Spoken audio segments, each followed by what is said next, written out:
ॐ नमः सिद्धेभ्यः।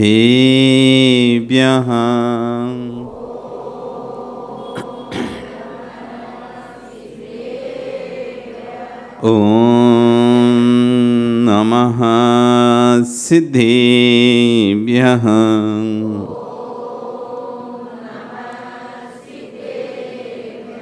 ॐ नमः सिद्धेभ्यः।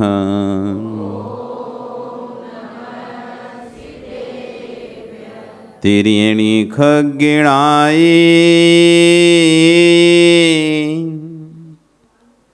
रुत्तारी मोह सैर सिरणी बिहू आयरी राव पस्यो परवादिनियो भव्य जी लोए। नमो अरिहंताण नमो सिद्धाणं नमो आयनीयाणं नमो वज्रायाणं नमो लोए सविश। बोले अनंत अनंत से परमेष्ठी भगवानी की, आदिर्भम आदिनाथ भगवानी की, वर्तमान शासनिक महावीर भगवानी की, आचार्य कुलभद्र स्वामी महाराज जी की, आचार्य गुरु विश्व सागर जी महाराज जी की, सिद्ध चक्र महामंडल विधानी की।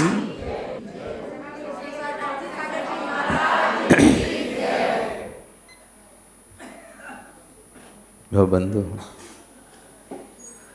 वर्तमान शासन ने वर्धमान स्वामी के शासन में तीर्थंकर प्रभु की चरण निष्ठा में बैठकर हम सभी यहाँ पर जिन देशना का श्रवण कर रहे हैं। इस वर्ष प्रातःकाल की अंतिम देशना, वर्ष 2024 अपनी पूर्णता की ओर है। कहते हैं जिन जीवों के पुण्योदय में आते हैं वो जीव नए वर्ष की शुरुआत धार्मिक कार्यों से करते हैं। जिन जीवों के पाप के उदय रहते हैं वे नए वर्ष की शुरुआत भोगों से करते हैं। योग और भोग, जगत में दो ही चीज़ें हैं, योग और भोग। या तो व्यक्ति योग में रहता है, नहीं तो भोग में रहता है। या तो जीवन संयमित होता है अथवा जीवन असंयमित होता है। वे पुण्यात्मा जीव हैं, आप लोग हो के नहीं पता नहीं। वे जीव पुण्यात्मा हैं जो पुण्य क्रिया को छोड़ते नहीं हैं। किंचित मात्र भी एक भी अवसर, आश्चर्य, एक घड़ी आदि से भी याद, एक घड़ी भी मिल जाए, आधी घड़ी मिल जाए, आधी से आधी घड़ी भी, इतना सा भी समय उनको जब मिलता है वो पूरा समय भगवान की भक्ति में लगाते हैं। ऐसा जीव पुण्यात्मा जीव कहलाता है। आप लोग हैं कि नहीं पता नहीं, क्योंकि शाम के समय जब हम देखते हैं तो आप लोगों के तो समय व्यापार में जाते हैं।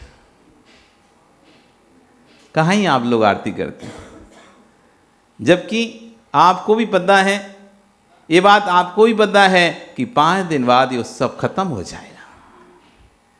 फिर ना कोई ऐसे उत्सव के साथ भगवान की मंडप की श्री जी की आरती होगी, ना फिर यहाँ कोई आपको परिक्रमा लगाने स्थान मंडप मिलेगा, ना कुछ मिलेगा। लेकिन फिर भी ये समय निकलने के बाद पुनः नहीं मिलेगा। व्यापार तो चलता रहेगा, होता रहेगा, होते रहते हैं, लेकिन ये जो समय गया फिर लौट के नहीं आएगा।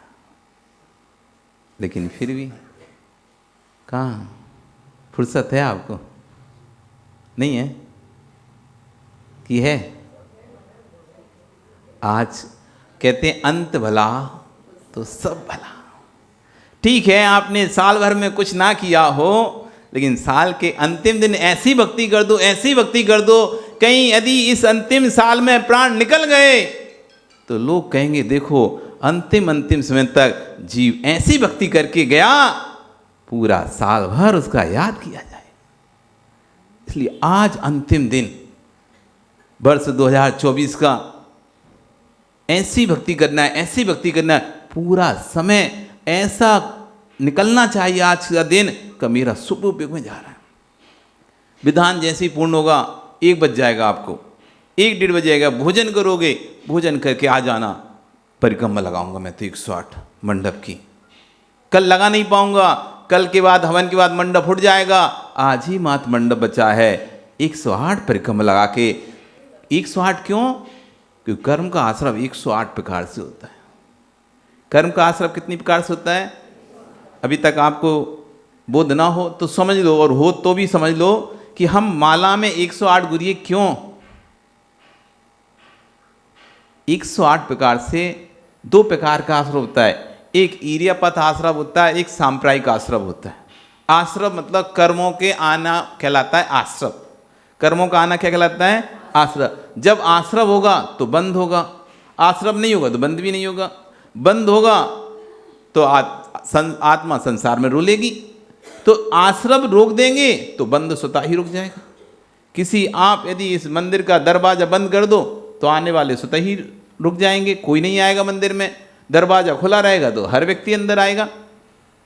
तो आश्रव कर्मों के आने के द्वार का नाम आश्रव है। ये आश्रव 2 प्रकार का होता है, एक ईर्यापथ आश्रव, दूसरा सांप्रायिक आश्रव।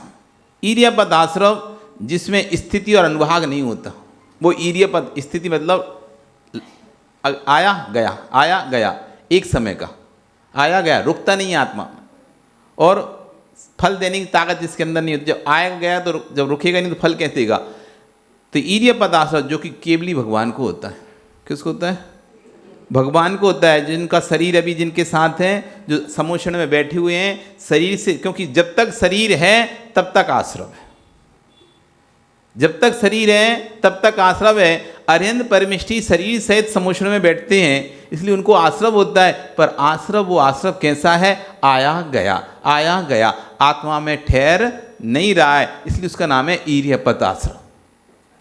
आ रहा है, जा रहा है, आ रहा है, जा रहा है। लेकिन जो हमारा आश्रव है सांप्रायिक आश्रव है, ठहर जाता है। कर्म आता है, आत्मा बनता है और फिर अपना फल देकर जाता है। कर्म आता है, आत्मा में बंधता है, शुभ कर्म अशुभ कर्म, जैसा भी हम कर्म का बंध करते हैं वैसा कर्म आत्मा में आता है और आत्मा में ठहर कर फिर अपना फल देकर निर्जीर्ण हो जाता है। कोई भी कर्म बिना फल दिए नहीं जाता। जो आया है वो नियम से फल देगा। अब फिर कोई प्रश्न कर सकता है, महाराज जी आगम में तो कहा है कर्म की निर्जरा कर सकते हैं, कर्म की निर्जरा कर सकते हैं, तपस्या से कर्म का क्षय कर सकते हैं।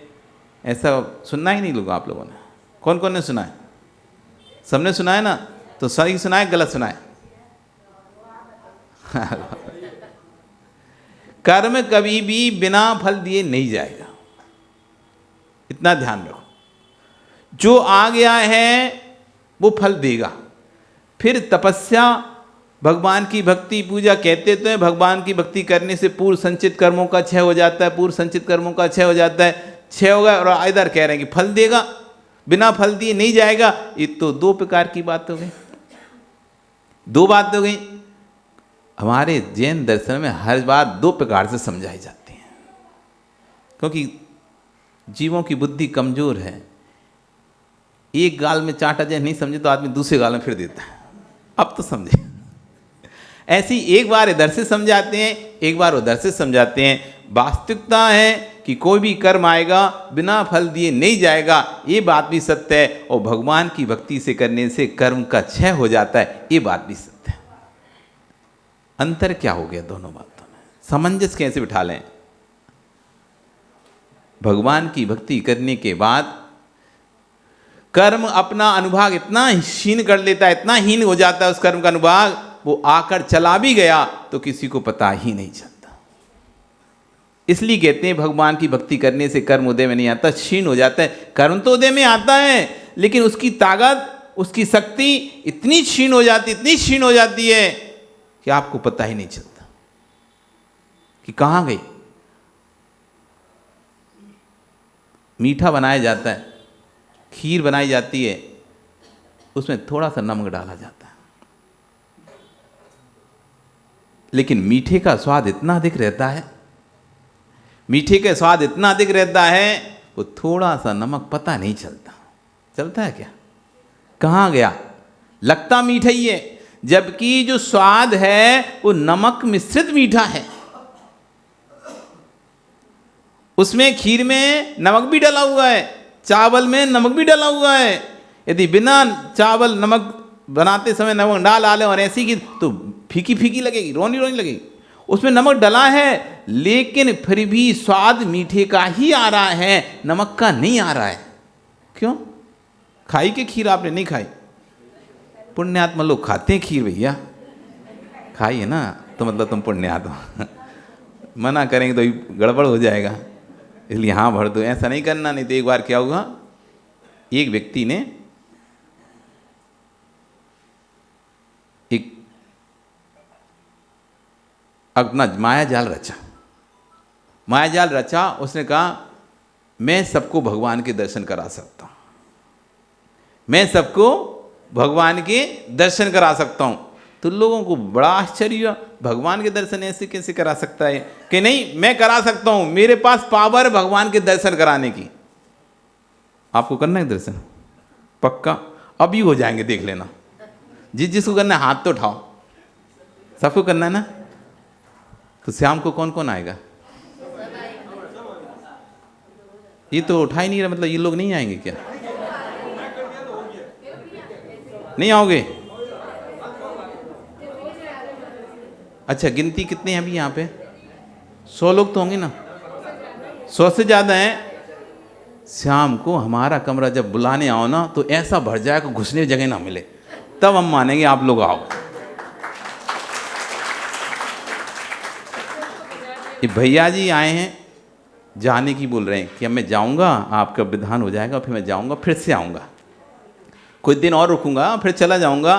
तो इतना जब इनकी कल गोद भराई हो, तो इतनी अच्छी से गोद भराई करना कि इनको ऐसा लगे कि जाऊं नहीं यहाँ से। आज ही है क्या? हाँ, आज शाम को हम सोच रहे थे कि आप भूल तो नहीं गए, देख तो लें और क्या, आप क्या समझे हम भूल गए? हम तो ये देख रहे थे आपको याद है कि नहीं है, कल आना है कि आज आना है, पता तो रहे। जैसे कब आना है? आज। कितने बजे आना है? 8 बजे। कितने बजे? मतलब आना तो आपको 6 बजे से, ये 5 बजे 5:30 बजे से जाने नहीं है। खाओ पियो यहीं घूमो, करना क्या है? बढ़िया आरती करो, आरती का प्रवचन सुनो, और प्रवचन के बाद गोद भराई करो। क्योंकि आचार्य उनका ऐसा मत है, कहना है 3 काम कभी मत छोड़ो, 3 काम कभी मत छोड़ो। एक तो किसी की समाधि चल रही तो समाधि में जाना मत छोड़ो। हजारों काम छूटना है, छूट जाए, लेकिन किसी की समाधि यदि चल रही हो, एक बार उस समाधि के स्थान पर जाकर उनकी समाधि की अनुमोदना करो। पहला काम। दूसरा काम, कोई यदि निर्घंत साधु बन रहा हो, उसकी दीक्षा देखने जाओ। यदि तुम्हारे सामर्थ्य में है तो दीक्षा देखने जाओ, अनुमोदना करो। कोई दीक्षा लेने जा रहा है तो इसकी इतनी अनुमोदना करो, इतनी अनुमोदना करो कि तुम्हारे चायत मोहिनी कर्म का उपशमन हुआ है और हम आपकी अनुमोदना करते हैं, हमारा भी एक दिन चायत मोहिनी कर्म का उपशमन हो और हम भी ऐसी दीक्षा लें कभी। इसलिए इतनी भक्ति भाव के साथ गोद भरो, इतनी भक्ति भाव के साथ कि प्रभु कि जैसा इस जीव का चायत मोहिनी कर्म का, क्योंकि कितने जीव हैं? अनंत जीव हैं, अनंत जीव हैं। अच्छा, ये भी बात रखो, सबसे ज़्यादा संख्या बिना कपड़े वालों की है। हाँ, तो नहीं पता क्या? नहीं पता आप लोगों को? आप लोग सोच रहे बस महाराज तो एक ही हैं, देखो हम कितने सारे हो। महाराज कह रहे हैं बिना कपड़े वालों की ज़्यादा संख्या। अरे हाँ, सबसे ज़्यादा महेंद्र जी बिना कपड़े वालों की संख्या ज़्यादा है। कपड़े वाले तो इतने से उंगली पर गिनने वाले, एक इंद्री से लेकर 4 इंद्री तक, पूरे त्रियंच 5 इंद्री, पूरे नारगी सब बिना कपड़े वाले। पर उन बिना करने वालों का कल्याण नहीं होगा जो मनुष्य पर्याय प्राप्त करके जो संयम के साथ वस्त्र को त्याग करता है। ऐसे निर्वस्त्र दिगंबर साधु का ही कल्याण होगा। तो जो अपने चायत मोहिनी कर्म का उपशमन कर पाता है, ऐसा जीव ही अंदर भाव बना पाता है। एक छोटी सी वस्तु नहीं छूटती, सड़ी घर की कहते ना फटी चड्डी नहीं छूटती लोगों से, वो चड्डी बनियान फट जाती तब भी पहने रहते हैं। कौन देख रहा है? अंदर की तो बात है ये अंदर की बात। अब अंदर की बात किसे पता? लेकिन हमें पता चल जाता है कब? कि जब लोग, ये महात्मा लोग जब कभी चेंज करने आते ना, कपड़ा बदलते ना ये जो तब पता चलता है, इतना बड़ा आदमी होके फटी बनियान पहना है, फटी चड्डी सब तक जाता है। इसलिए भैया अच्छे कपड़ा पहनो। इतना कमा किसके लिए रहे हो तुम लोग? इतना कमाते हो और फिर भी वो फटी बनियान जिसमें गड्ढा, 4-6 गड्ढा यहाँ पीछे ज़्यादा पड़ जाते हैं, पीछे गड्ढा पड़ गए तब भी चला रहे हैं। चल जाए कितनी दिन, जितने दिन चल गई और फिर भी भैया मन नहीं भरता, फिर भी नहीं भरता मन। वो फटी बनियान का ये माताएं पोंछा बना लेती क्या ही है? ऐसे लोग देखने मिलते हैं, फटी बनियान को काट के उसका कपड़ा सा बना के और आटे पर ढांकने के काम में ले लेते हैं। जगत में जीवों की कमी नहीं है, जरूरत पड़ने पर सारा कम से कम चीज खराब हो जाए तो फेंक देना चाहिए, हटा देना चाहिए। खराब होने से पहले किसी और को दे देना चाहिए, जिससे कोई और उपयोग करता रहेगा। आपके 2 दिन बाद खराब होनी है, आपको लगा है 2 दिन, तो ये 2 दिन पहले ही दे दो। इतना निचोड़, ऐसे नींबू जैसे पूरा निचोड़ लेते हैं। तो एक फटी चड्डी बनियान छोड़ना कितना कठिन होता है। आप घर में इतनी साड़ी रखे हो, इतने कपड़े रखे हो, यदि कोई आपका ये दीपतक है, ये हटा दो, हाँ तुम्हें पता है काम में आती है, ये हटा दे। ये तो मैंने जब से मैं शादी किया तब से तो एक बार पहनी थी, आज तक पहनी देखे नहीं तुझे, ये हटा दे। नहीं आएगी काम में, तुम्हें पता नहीं है, तुम क्या जानो। ऐसी कर करके वो अलमारी क्यों। अच्छा कुबेर, जब तुम्हारी शादी हुई थी अलमारी में कितने कपड़े थे? सही बताना। देवी एक पेटी लेके आई थी बस, उसमें कितनी साड़ी? 21 साड़ी कितनी साड़ी थी? कितनी लाई? 11, 21 मान लो। आज और ज्यादा है तो पेटी और कितनी बड़ी है? 21 साड़ी से ज्यादा क्या आएंगे उस पेटी में? कितना भी बड़ा सूटकेस लेके आए कोई है, 21 ही आएंगे ना। हाँ 21 साड़ी लाते हैं। 21 के बाद 1 से 21 कब हो जाती पता नहीं चलता। 21 से 1 से 21 अभी तुम जाके गिन लेना तुम है। 1 से 21 साड़ी हो गई होंगी। और अब तुम यदि कहोगे ये पुरानी हो गई, 10 साल से रखी, इसको हटा दे, तब भी वो साड़ी छोड़ने का भाव नहीं होगा। ये अंदर से पहना पता नहीं कब काम में आएगी। रखे रहो, होली दिवाली में काम में आ जाए। कभी ऐसा काम होगा, साफ सफाई का काम होगा, ऐसा छोटा मोटा काम होगा, अथवा फिर महाराज को हार देना होगा ना, तो पुरानी वाली साड़ी निकाल लेंगे, उसी को बार बार डूबते रहेंगे। वो काली पड़ जाए, पीली पड़ जाए, नीली पड़ जाए, नहीं निकालेंगे, उसी को डूब उसी से हार देते रहेंगे। ये काम में आई हार। आप नहीं करते ना, आप तो बहुत अच्छे हो, आप नहीं करते। लेकिन सब तो आप जैसे नहीं हो सकते ना। एक बार नलवाड़ी में एक माँ 4 महीने तक एक ही साड़ी पहनी, और साड़ी पहनते हुए तो काली हो गई बिल्कुल। हमने बोला अब साड़ी तो बदल दो महाराज बदल जाएंगे उसके बाद साड़ी।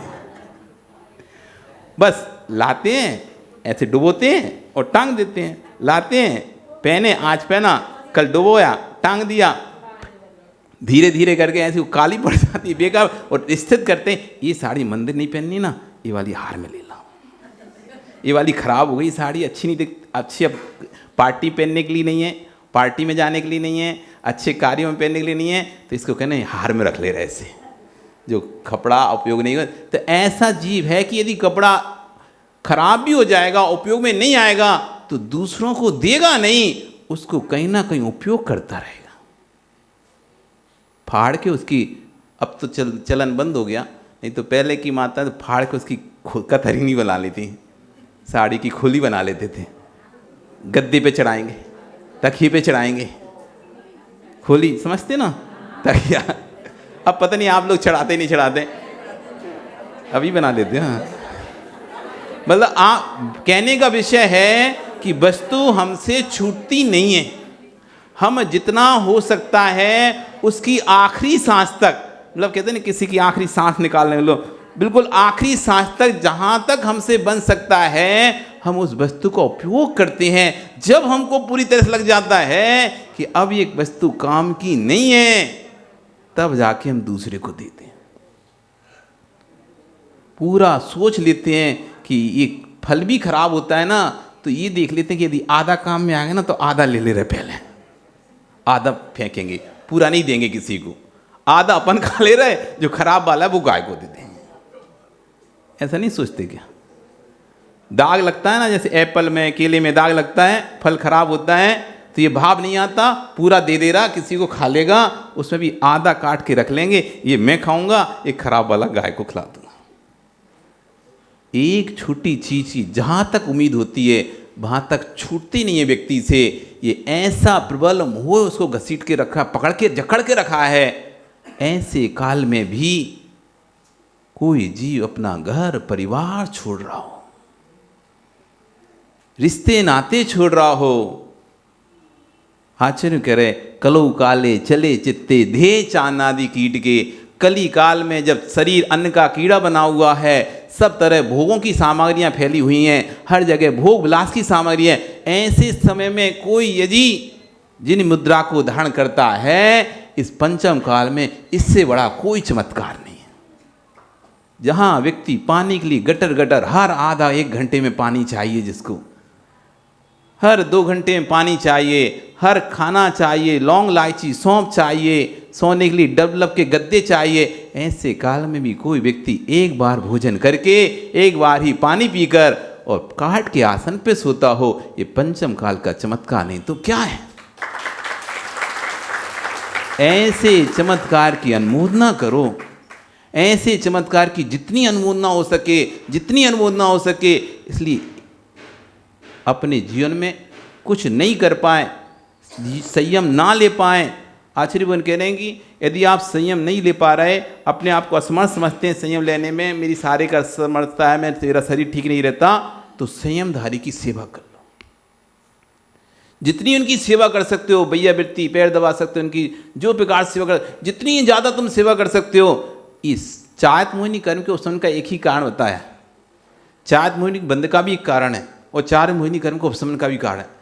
जिनको अपने ऐसा भाव है कि मेरा अंतिम मरण समाधि हो, जिनका ऐसा भाव है कि मरते समय मुझे गुरुओं का पादमूल मिले, जिनका ऐसा भाव है कि मरते समय मैं साधु बनकर अपने प्राणों को त्याग करूं, आरिका बनकर अपने प्राणों का त्याग करूं, तो वो चायत मोहिनी कर्म का उपशमन करें, चारित्रवान की सेवा करें।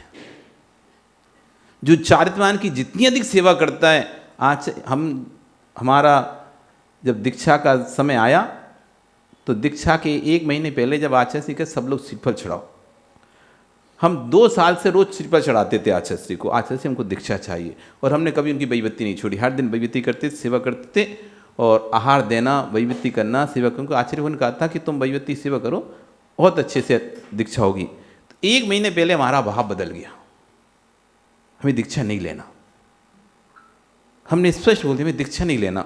आचार्य से आश्चर्यचकित हो गए कि जो 2 साल से लगा हुआ है दीक्षा लेना, और एक भी दिन ऐसा नहीं छोड़ा कि जहाँ जिस दिन हमने श्रीफल ना चढ़ाया हो भक्ति भाव से, और आज अचानक कह रहा है दीक्षा नहीं लेना। आचार्य की कोई बात नहीं, वो समझ गए चायत मोहिनी कर्म को उदय आ गया, इसका चायत मोहिनी कर्म को उदय आ गया। भाव जब चायत मोहिनी कर्म का उदय आता है तो व्यक्ति के परिणाम बदल जाते हैं, दीक्षा लेने के नहीं होते। तो उनका एक काम करो, दीक्षा नहीं लेना ना तो ठीक है, ये सब लोग तो जा रहे हैं बिनौली में, तुम एक काम करो, तुम आचार्य विराग साहब जी के पास जाओ, वहाँ पर बहुत सारे वृद्ध साधु हैं, उनकी सेवा करो। वहाँ सेवा, अब क्या करोगे, यहाँ पे जाओ सेवा करो। उनको पता था कि ये सेवा करेगा नियम से चायत मोहिनी कर्म का उपशमन होगा, और उन्होंने वहाँ पर भेज दिया विराग साहब जी के पास, अजमेर में थे। हम वहाँ पर 1 महीने तक सेवा करते रहे और 1 महीने बाद ऐसा मन परिवर्तन हुआ, ऐसा परिवर्तन हुआ, नहीं मुझे तो दीक्षा लेनी है। वो पहुँचे आचार्य जी के पास, आचार्य जी हमको दीक्षा चाहिए, श्रीफल चढ़ा दी। ये जितनी साधु की सेवा आप कर सकते हो, जितनी साधु की विभूति कर सकते हो, ये आपके चातुर्मासी कर्म के उपशमन में काम आएगी। कभी गुरु से छल नहीं करना। चातुर्मासी कर्म बंधने के कारण बताते हैं तुमको। ये आदमी दीक्षा, आपके परिणाम क्यों नहीं हो रहे दीक्षा लेने के, आपके भाव क्यों नहीं होते? ऐसा नहीं कि आप समर्थ नहीं हैं, आप सब समर्थ हैं, लेकिन अपने आप की मन की कमजोरी क्यों हो रही है? क्योंकि हमने गुरु की अवहेलना की होगी, तीव्र कसाय की होगी, ऊंची आवाज़ में गुरु से बात की होगी, उनकी वैयावृत्ति सेवा नहीं की होगी। इसलिए हमारा चातुर्मासी कर्म का इतना तीव्र प्रबंध है कि आज इतना सब कुछ हमारे सामने देखने मिल रहा है। हम अनेक दीक्षाएं देख लेते हैं, अनेक सब कुछ देख लेते हैं, अंदर से कई मौतें देख लेते हैं, बैराग आता है लेकिन अगले क्षण खत्म हो जाता है। कोरोना काल में बहुत लोगों को बैराग आया, जब स्थिति ऐसी देखी कि बाप बेटे को नहीं छू रहा, बेटा बाप को नहीं पकड़ रहा, ऐसी कोई दाह संस्कार की प्रक्रिया नहीं है, जाओ ले जाओ और जला दो, ऐसा कोई किसी संबंध नहीं है। लोगों को ऐसा उस समय बैराग जा, भाई ऐसी स्थिति, ये है वास्तविकता, ये है सच्चाई जीवन की। लेकिन आया चला गया, क्यों? ये चातुर्मासी कर्म उस बैराग को स्फुटित नहीं होने देता। इसलिए जितने लोग अब चाहते हैं कि उनकी दीक्षा हो, उनको अच्छे से इनका समाधि मरण हो, जब भी जाएं तो धर्म सुनते सुनते जाएं, कानों में नमकार मंत्र सुनते सुनते जाएं, तो जो चारित्र धारण किए उनकी सेवा करें, अथवा जो चारित्र धारण करने जा रहे हैं ऐसे जीवों की अनुमोदना करें, उनकी वैयावृत्ति करें, सेवा करें, तो नियम से उनको चातुर्मासी कर्म का उपशमन होता है। अब भैया भगवान दिखाना पड़ेगा, पंडित जी आ गए था, देखना है भगवान पक्का। तो एक व्यक्ति ने कहा मैं भगवान दिखा सकता हूं, पर एक शर्त है, अकेले में दिखाऊंगा, एक एक को, इकट्ठी भीड़ में नहीं दिखाऊंगा। कैसे दिखाऊंगा? अकेले में दिखाऊंगा। तो भैया सुनील ने सबसे पहले हाथ लगाया। सुनील नाम है तुम्हारा ना, झांझरी, सबसे पहले हाथ उठाया, मैं दिखूंगा सबसे पहले भगवान। तो भैया ठीक है, वो व्यक्ति अंदर लेके गया, अंधेरा था, उसने कहा देखो भगवान दिखे क्या? सुनील ने आँख खोली, कुछ नहीं दिख रहा। तो वहां तो एक गधा बना हुआ था, गधा, उसे तो गधा देखा। उसने कहा सुनो एक बात, हमारी असली बाप की औलाद हो गई ना तो ही भगवान दिखेगा, नहीं तो गधा दिखेगा। क्या बोले? यदि तुम असली बाप की औलाद हो तो ही भगवान दिखेगा, नहीं तो गधा दिखेगा। तो बोल रहा मुझे गधा दिख रहा है, अब बेटा बाहर जाके क्या मत देना, नहीं तो लोग कहेंगे इसका बाप गड़बड़ है। इसका अब वो भी सोचता है यदि मैं कह दूंगा मुझे तो नहीं दिखा तो गड़बड़ हो जाए, तो वो तो बाहर निकला, हाँ हाँ दिख गया भगवान, दिख गया, बस वो गया तो मैं अंदर जी, अब मैं भी देखूंगा। जब छोटे भाई को दिख गया तो बड़े भाई को क्यों नहीं दिखेगा? जरूर दिखेगा। वे गए, बिन्ने भी देखा, गधा देखा उन्हें भी। तो उसने कहा भैया जो असली बाप की औलाद है उसी को भगवान देखेगा, सुनील को तो दिखा, अब तुम देख लो तुम्हें दिखा। अब वो कह के गधा दिख रहा तो गड़बड़ हो जाएगा, इसलिए उसने कहा हाँ हाँ हाँ नहीं भगवान दिख गया, और वो भी बाहर निकल गया। ऐसे करते करते महेंद्र जी आ गए, पवन जी आ गए, फिर राजेश आ गया। आजकल पंकज कहाँ रहता है? डर के मारे रहता है, पता है उसे यहाँ बैठूंगा ना तो महाराज कुछ बोल देंगे, इसलिए वो कोने में घुसा रहता है, क्योंकि अभी वो हाई अलर्ट पे है। हाई अलर्ट पे चल रहा है।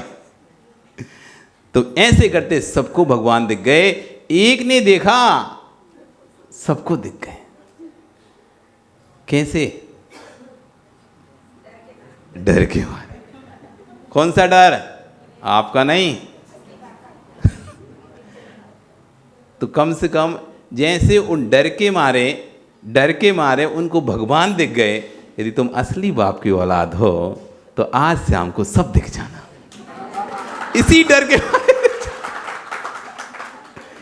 डर के मारे दिख जाना कि कम से कम भैया अपन को अपना रेपुटेशन गिराना नहीं है, अपने पिता के ऊपर दाग लगाना नहीं है।